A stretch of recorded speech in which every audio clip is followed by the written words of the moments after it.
What is up, you guys? It's the Fallout What If here. Fallout What Ifer here.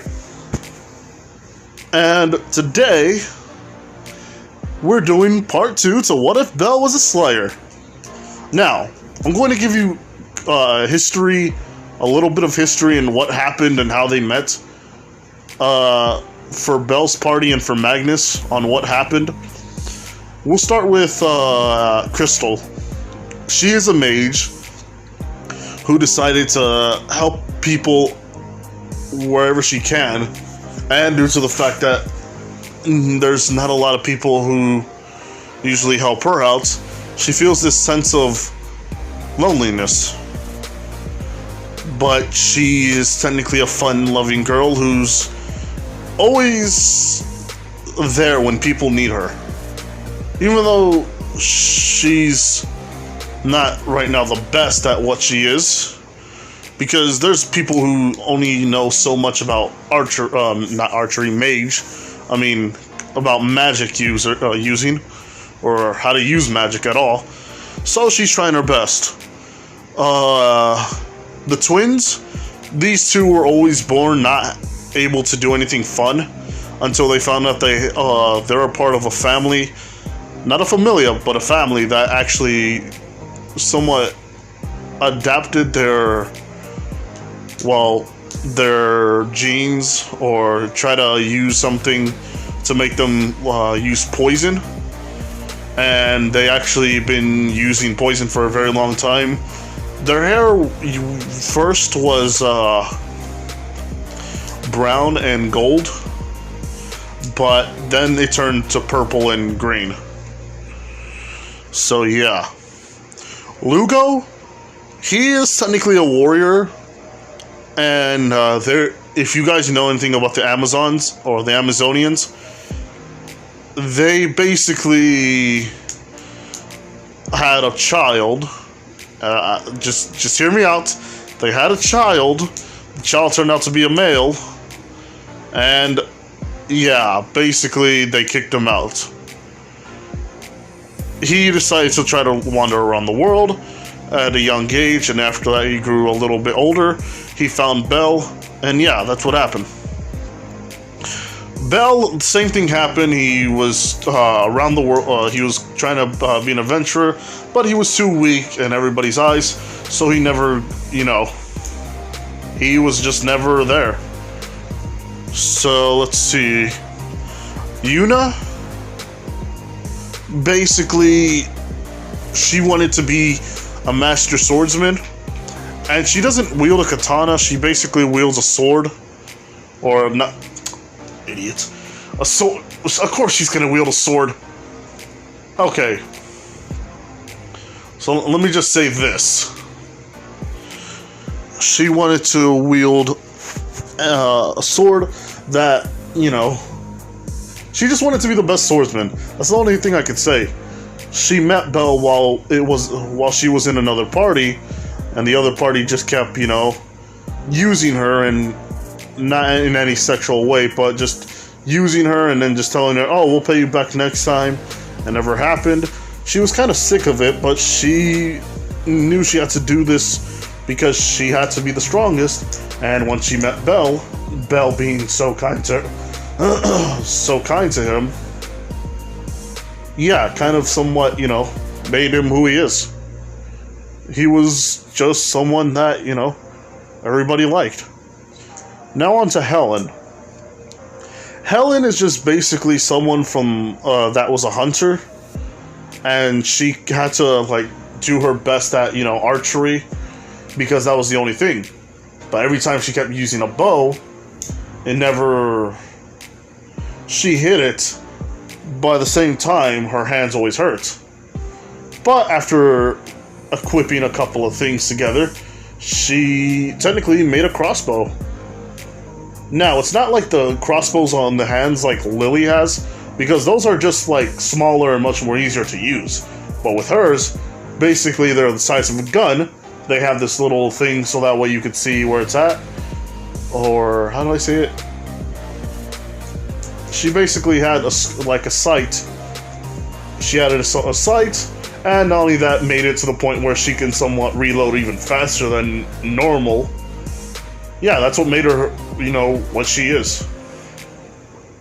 Now, let's go on to Magnus. Magnus is a man who basically was born out of Lady Dimitrescu, and also, well, if you already know what I was going to say, Heisenberg from Resident Evil 8. His ability to somewhat use magnetic force, him being very strong in a way, because I'm going to tell you this right now, ever since he got to the other world, he's actually getting weaker, because it's not the same world, and not only that, he somewhat, his genes were good over there, but now this world is somewhat different, and the environment and the atmosphere is actually very different too. So technically right now, at the moment, he's very weak, but the only reason why he took down the Minotaur because he was weak as well. And he wields a hammer that basically has just a couple of pieces of metal on it. And he somewhat uses that as his magnetic, uses it using magnetic force. And let's see, he has wings on him, but he never uses it due to the fact that, to be honest, he was always cooped up in his house. So, yeah, he was always alone. He never had anyone to be there with him. Think about it. If all you had was just 3 sisters that always just never actually invited you, and a mother who loves you, but never really had time for you at times. And not only that, a father who was so busy with having to deal with other things, he was just always alone. He cared about his family, but he just wanted to be an adventurer.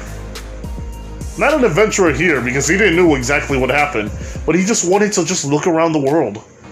The world was so beautiful in his eyes. So that was pretty much it. Oh, not only that, when he came into the world, he actually went in through some cave that was just somewhat, that's, you know, just for story purposes, was there nearby the village, jumped into the well, and then he got teleported. Inuyasha style. So, after all that, he decided, hey, I might as well just, you know, check around this place. But, and I say this very closely, by technicality, he actually wandered off in the dungeon, and that's how he met the other people.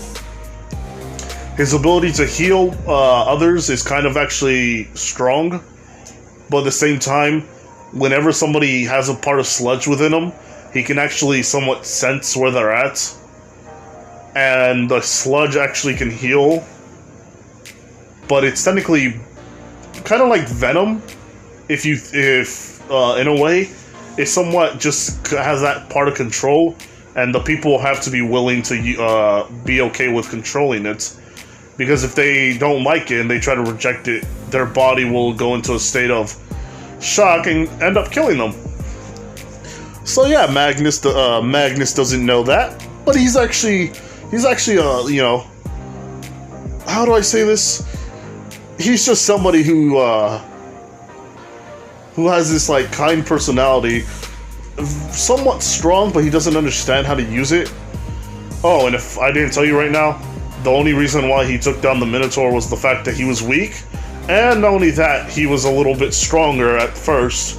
And after getting used to the atmosphere, yeah, his body's now somewhat turning him into a weaker person. But he's still strong, but at the same time, his strength is cut down by 75 instead of a full 100. Not only that, he has the ability to turn into a dragon, which will somewhat change his body through even more time. Because I'm going to give him kind of like abilities from the Don Maki universe, instead of the Resident Evil 8. He'll still have the black ooze and everything else. It's just he's going to have things change within him over time. So yeah, that's pretty much 9 minutes there of me understanding this. Probably got to put down something about the 10 minutes. But anyway, let's begin. So, what happens in in part 2 is that Bell wandered into the what is that place? Into the dungeon, or into the levels, and he decided, well, might as well kill everything and try to get stronger by doing that. But at the same time, he forgot that he's only one person. And that's why Magnus is there. Because he knows that just one person fighting these weird creatures, not only that, the same creatures that technically injured a lot of them, yeah, that's he's gonna have to just keep his eyes on him and make sure he doesn't do nothing dumb. And that's pretty much what happens over the first couple of days. Because he's been there a total of 3 days. Magnus has been following him and not even told him at all. Bell was there the whole time. He's very tired, he's very hungry, he's very weak, but he just keeps going. The reason why is because he doesn't want to lose anybody else. He's scared and afraid of the fact that if he was there actually fighting back a little bit more, maybe the timeline would have changed.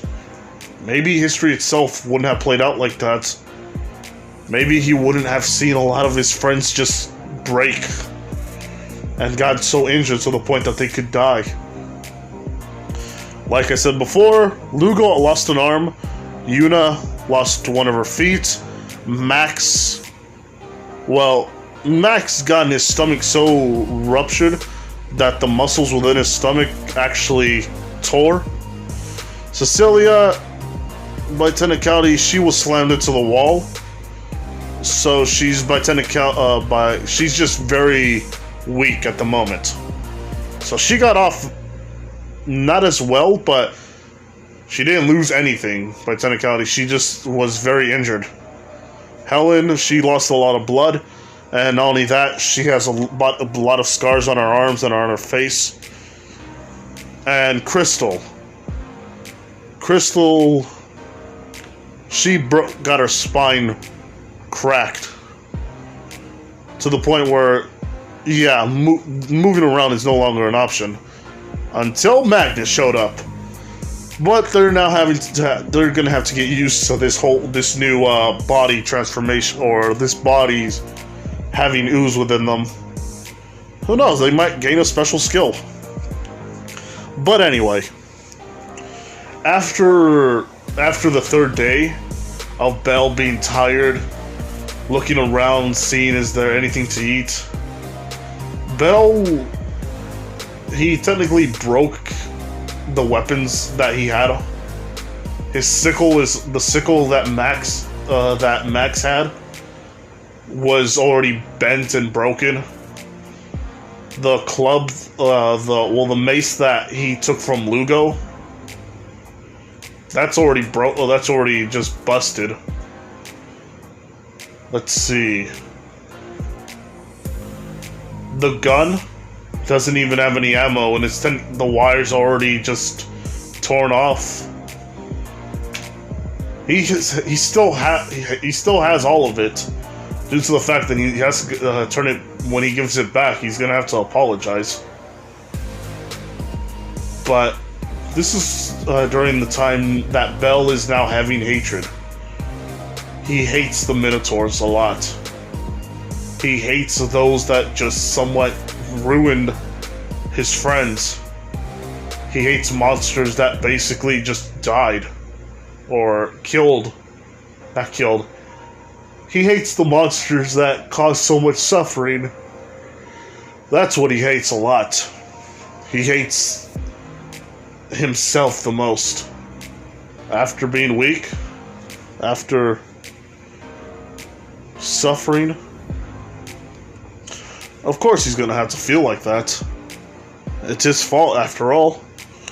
Some of you guys may disagree, but at the same time, if somebody wasn't so scared that they was just paralyzed, they could have possibly done something.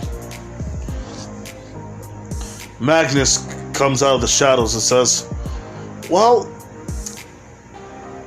At least you're alive still. Heck, you're actually strong. You're very strong. Here, let me help you up. Belle says, thank you. But what are you doing here? Well, I have to say this. I was following you the whole time. I didn't mean to do that. Wait, you were following me? But why? Well, it's simple, really. You were hurt. You felt angry. I don't know how that feels, but I know that the expression on your face, it's one of suffering. It's one of self-loathing. But how did you... Like I said, I was following you. I made sure any creature that was right behind you was dead. Even though you didn't notice. But at the same time, you took a lot of them down by yourself. You should feel proud. I wish I was proud, but I ended up having my friends suffer the price. Or not suffer. I had them suffer the most because I was weak. Yeah, but at the same time, you were just scared. No one can fault you for that. None of them blame you at all. They all knew that it was painful. They knew that you were to the point of scared that you couldn't move. Sure, they feel kind of sad the fact that it happened, but they don't hate you. To be honest, I feel like they want you back. And this is when Belle takes off his helmet. And Magnus sees just a face full of tears. Tears, blood, sweat, even grime. That was all on Belle, and Belle decided that he's right.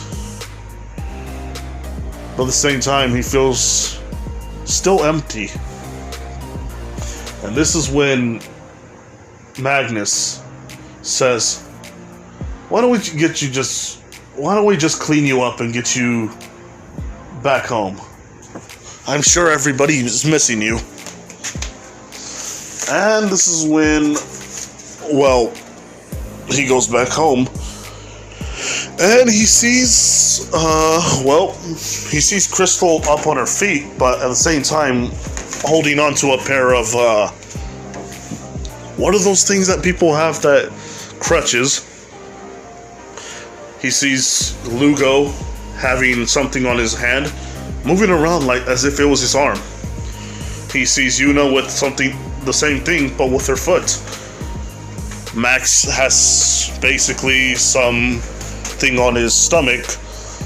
Helen has her wounds covered up for now.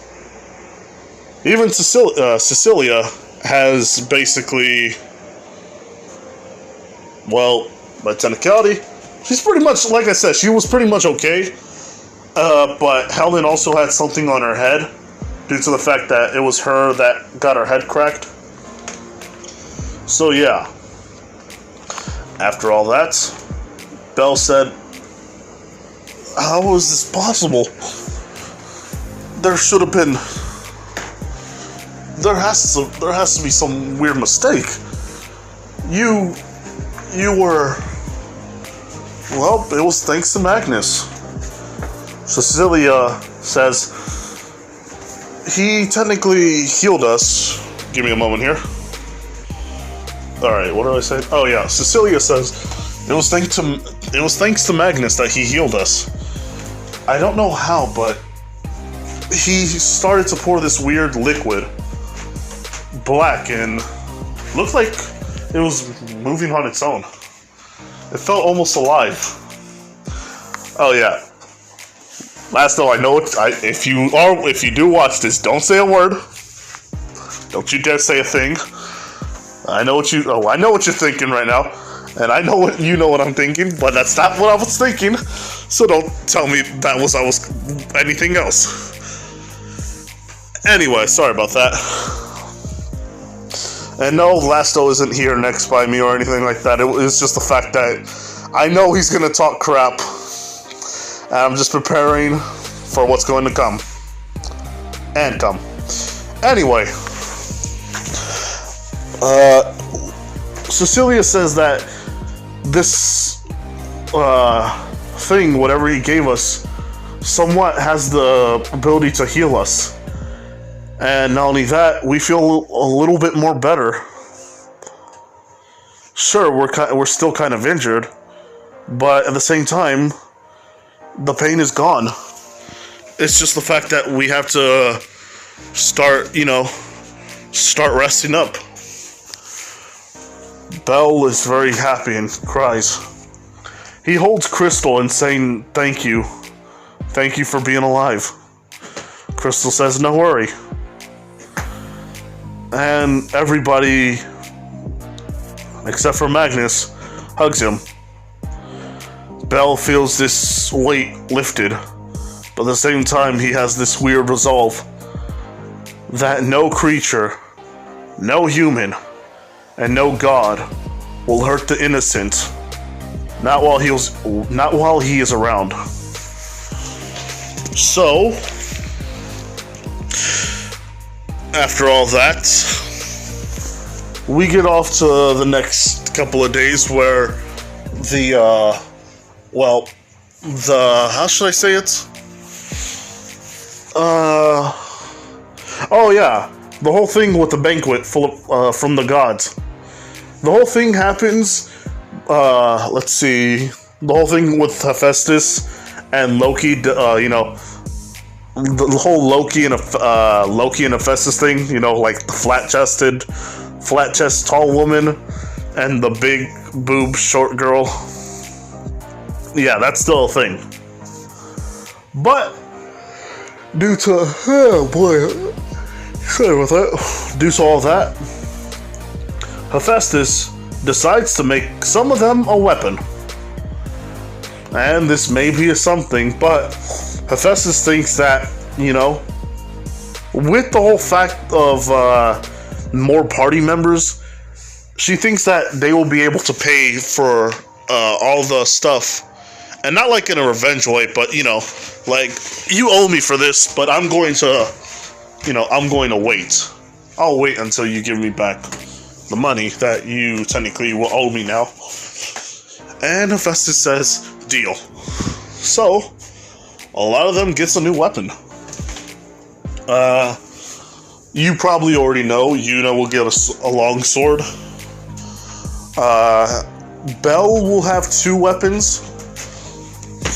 Well, technically it's going to be 1 weapon and a shield, but the shield will have some special properties to it.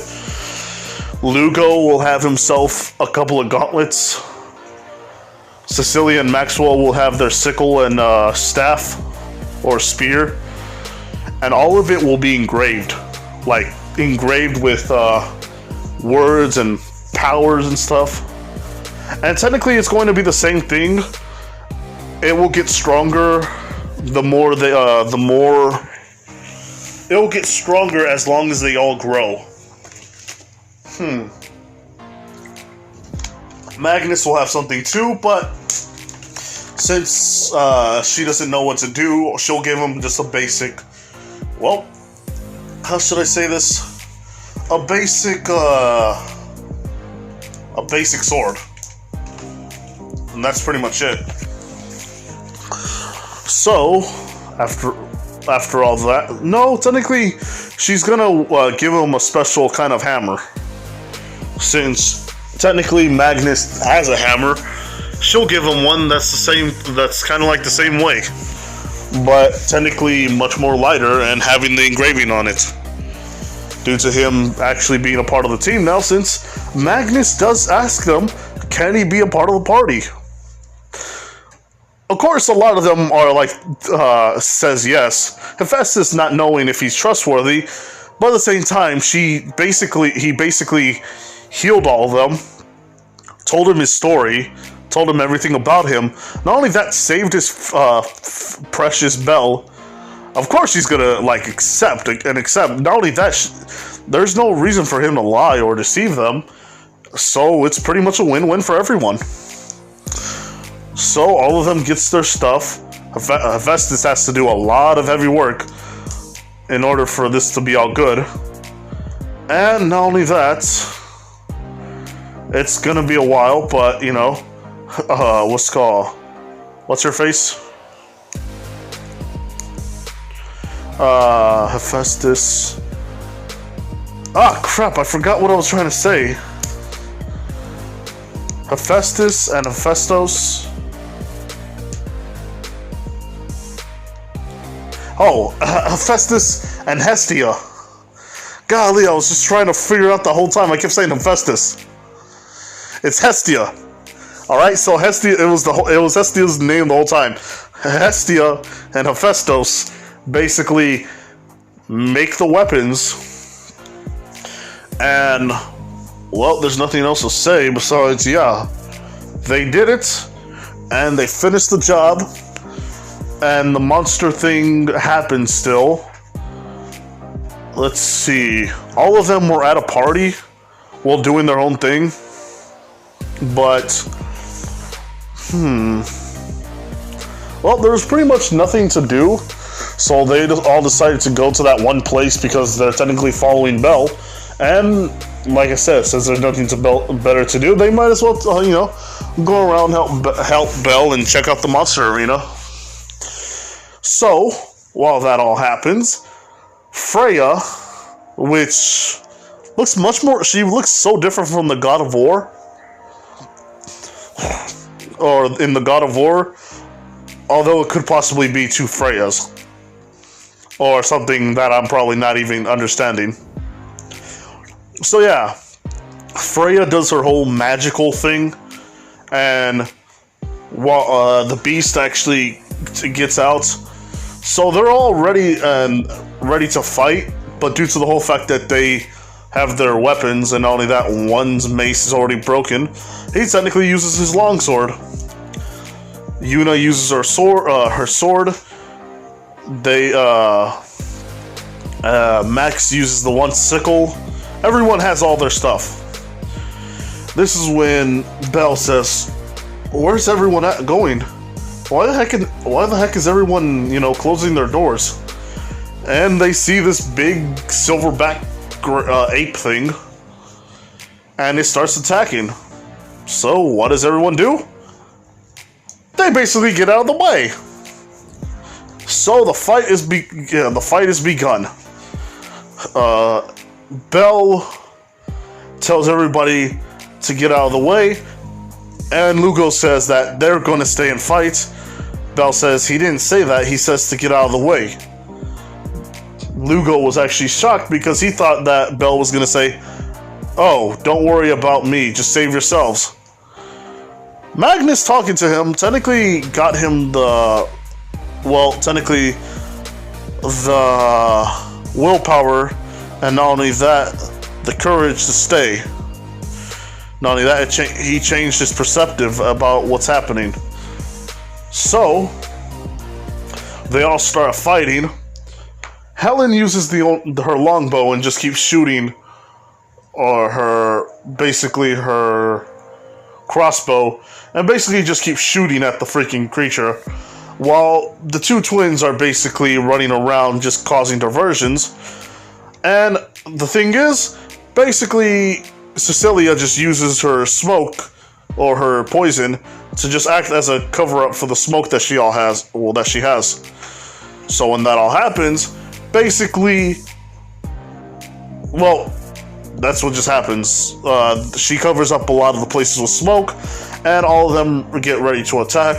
The silverback basically is just trying to hit all of them, but they can't do a thing. So what does happen is Magnus grabs his freaking hammer and starts charging it and slams it onto the freaking gorilla's arm, but it's being blocked by the freaking chains that he has all around him. And this is when Magnus just opens his wings and just jumps out of the way while flying, and basically is trying to get a good attack. This is when he holds some of the metal knives that he has in his hands and basically throws it, and then controlling it where it goes. one of it hits the creature's head, where it's so close to the eye, but he can't hit it all the way. So the creature is even more mad and starts trying to swing at freaking Magnus. Magnus says that, I don't care how big and dumb you are, you're still just a big giant oaf. And starts to basically swoop down, but this is when the Silverback just grabs him. But not before his back gets, not before the Silverback's back, the gorilla's back basically gets slashed at by Lugo. Lugo was about to get hit, but blocking it with a sword, it actually cracks. Lugo, knowing that he's only has one good shot with this, tells Bell to help him out. Bell saying, "Alright," just starts charging at the freaking creature and just like going on from one side. Bell was meant to be a distraction, and that's what he was, a distraction. Lugo gets the final jab and hits the gorilla straight on the back of his leg. Now, it cracked after that, so yeah, he wouldn't be able to use it anymore. Let's see. Oh yeah. Bell said, "Are you alright? Are you alright, Lugo?" "Yeah, I'm alright." He's just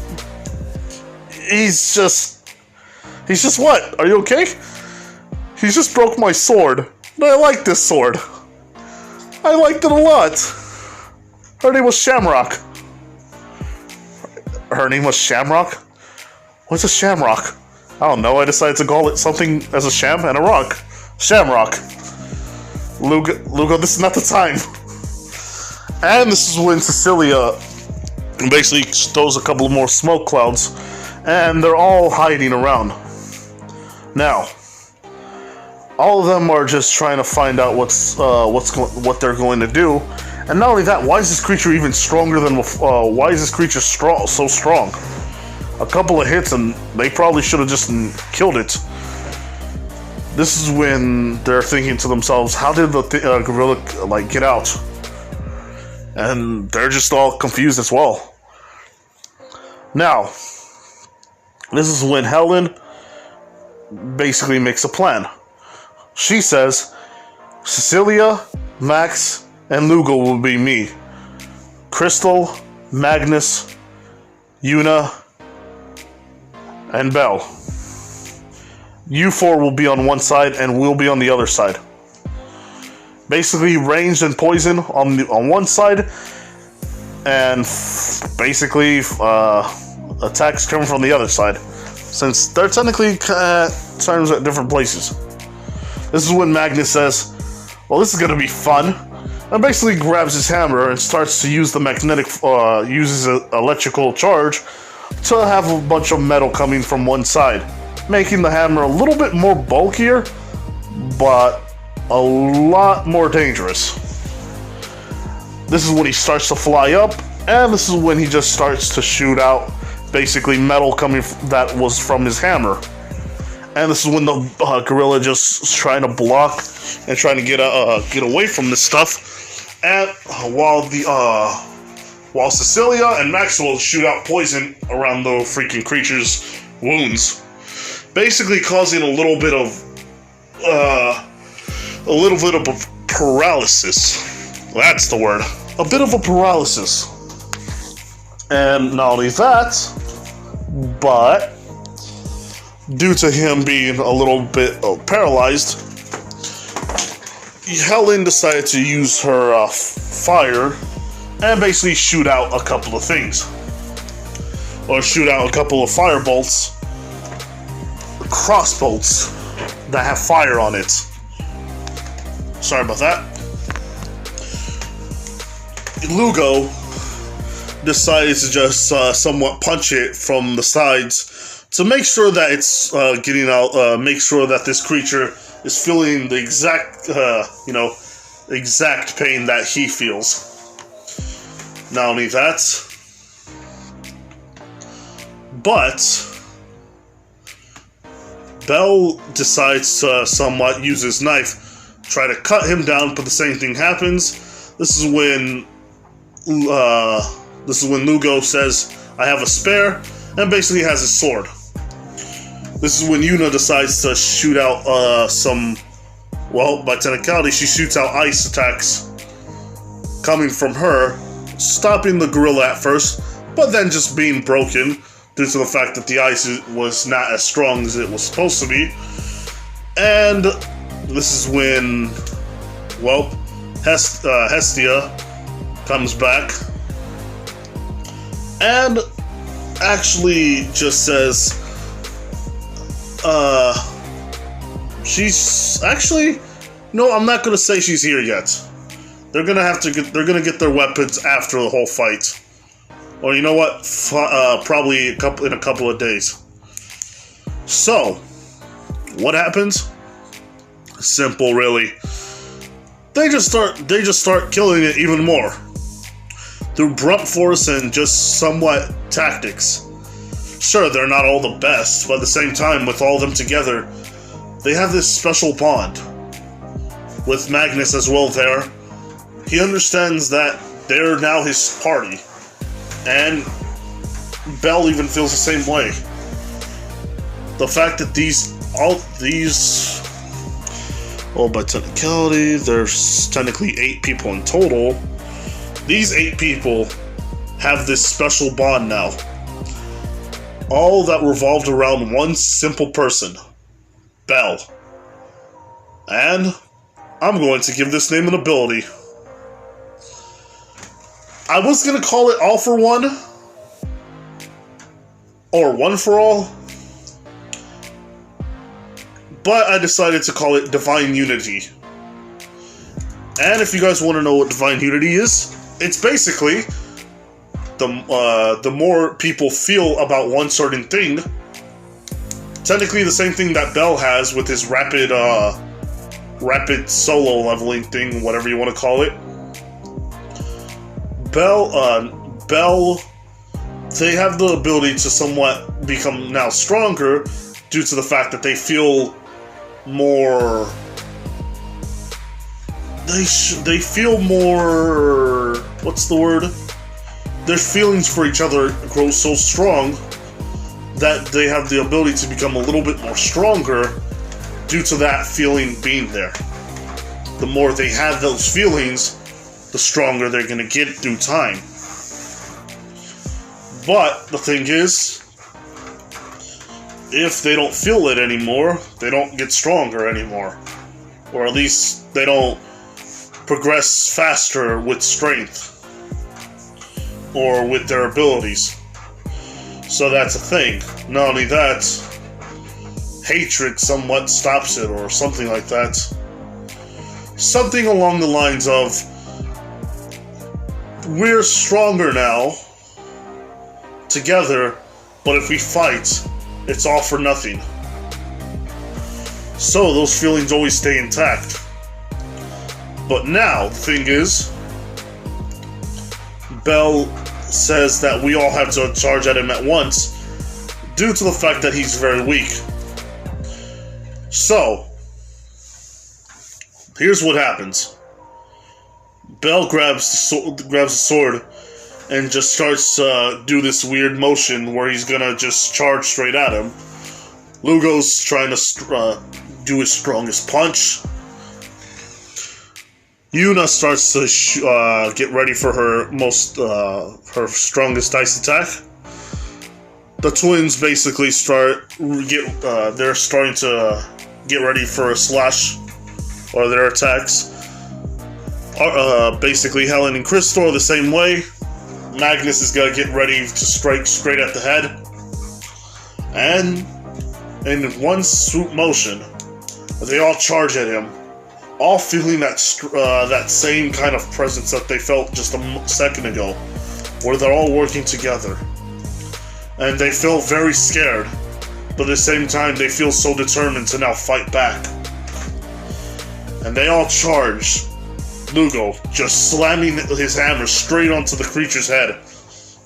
Bell stabbing him so hard in well, basically piercing him in the gut. How should I say it? Lugo straight at the freaking face. Yuna and Crystal using their charged attacks. Helen just shooting her fire attack. And the twins basically stabbing them with poison weapons. Basically, all of that attacked the freaking gorilla. The gorilla already dead, or is already dead. That's pretty much it. That's all I can say right now. But, yeah. For all that, they're all on the ground.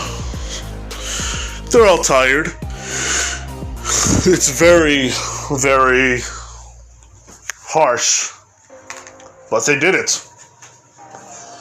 Now, they all felt this one thing.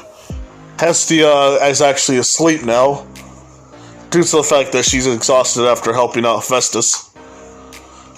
And Belle is tired as well. Everyone's tired. Technically not Magnus, but at the same time, that did take a little bit of strength out of him.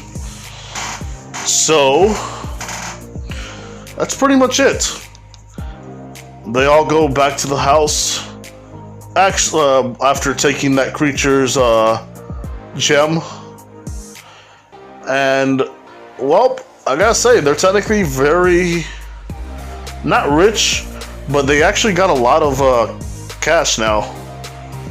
Let's see, they're actually opening, or they're technically buying materials to build their house. Not only that, they're actually digging underground now so they can have a system where they can build themselves kind of like a training room, and also build themselves something to, you know, maintain their weapons and stuff. And the only reason why is due to Belle and Magnus. I'm gonna tell you this: Belle and Magnus took down so many monsters within those 3 days that people, all they saw was Belle covered in blood, and they couldn't see him within that helmet, but they knew that Belle was very pissed. Magnus was just there killing a bunch of creatures that kept trying to attack him. So that's pretty much it. They all did. They basically had around.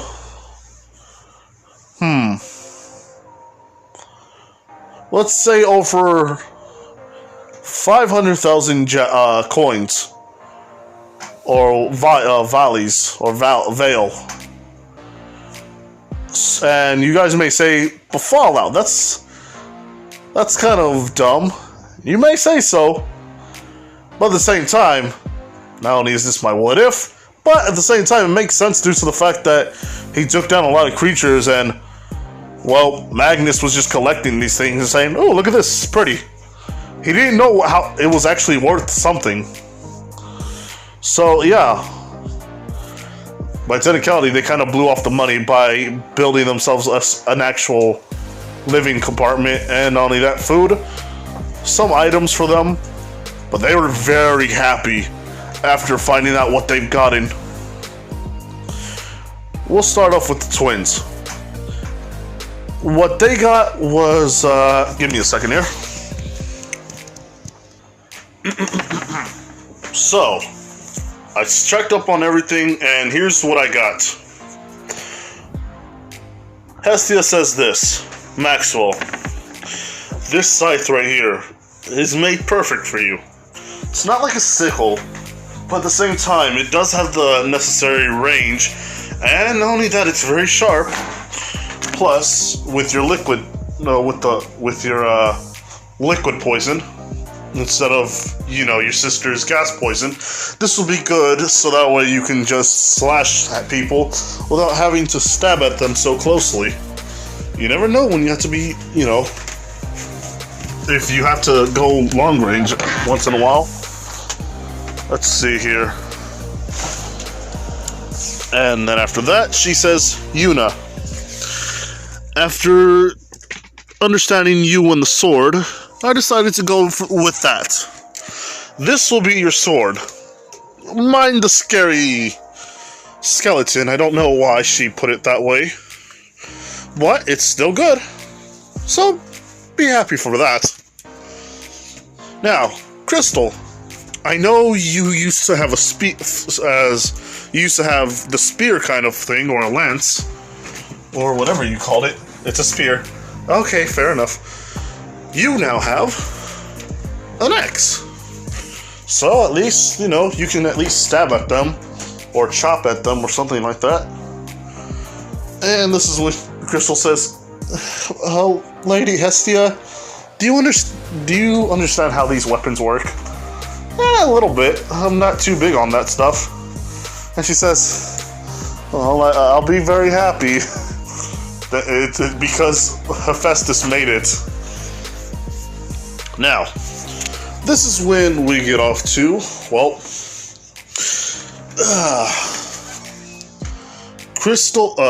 not Crystal. We get off to Cecilia, and she says, "Cecilia, I noticed that you used, most times than not, a spear?" "Yes." "Well, Hephaestus made something for you, too." "Wait, Hephaestus? Wait, the Hephaestus?" Belle's like, "Oh, wow, Hephaestus made that. That's very awesome."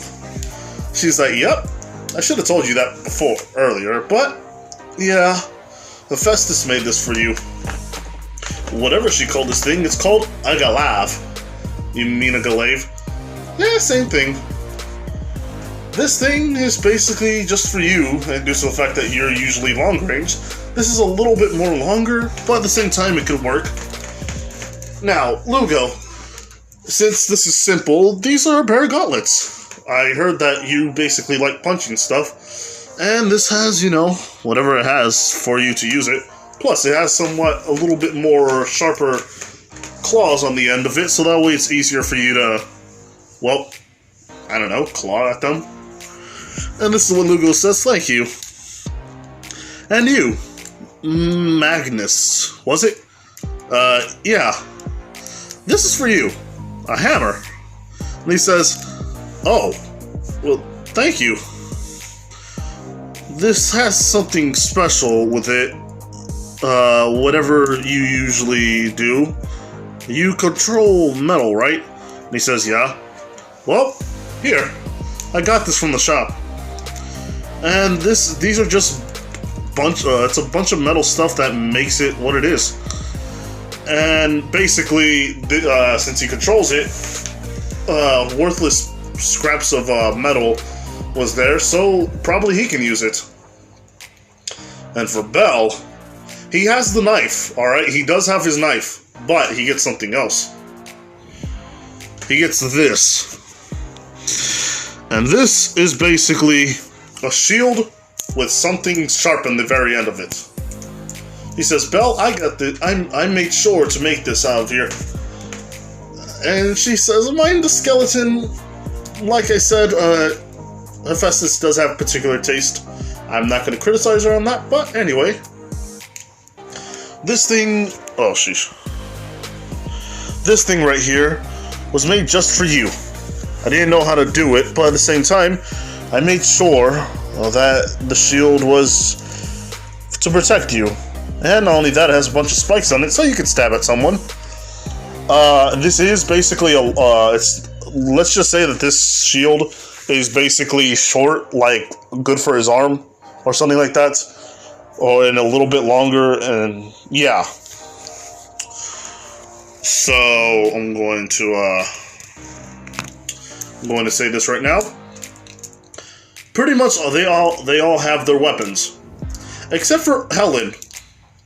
And she is going to get one as well, but I forgot about her. So, yeah. Now, they're all thankful, and they're very happy to try their new stuff. And they say, well, all this stuff has special properties to it. And not only that, these are very strong, so you don't have to just automatically, you know, use it right now. Plus, with your certain skills, you two with poison, you with strength, I guess. You now with her ice, Helen with her archery and fire, and Crystal with her, well, her magical abilities. You all doing well. Especially Magnus, who controls electricity. No, I control metal. Well, it says that you control electricity, although you call it magnets. I don't know what that even means. Well, magnets mean... Belle just grabs him. She's not going to understand. It's kind of weird for her, but, you know. He says, oh, okay, well, that's pretty much it. Now, I'm going to end it off here, and hopefully you guys all like it, and I'll say this once, and I think I'll say it again. Like, comment, do subscribe to the channel here, people. This has been the Fallout with Fear. Bye.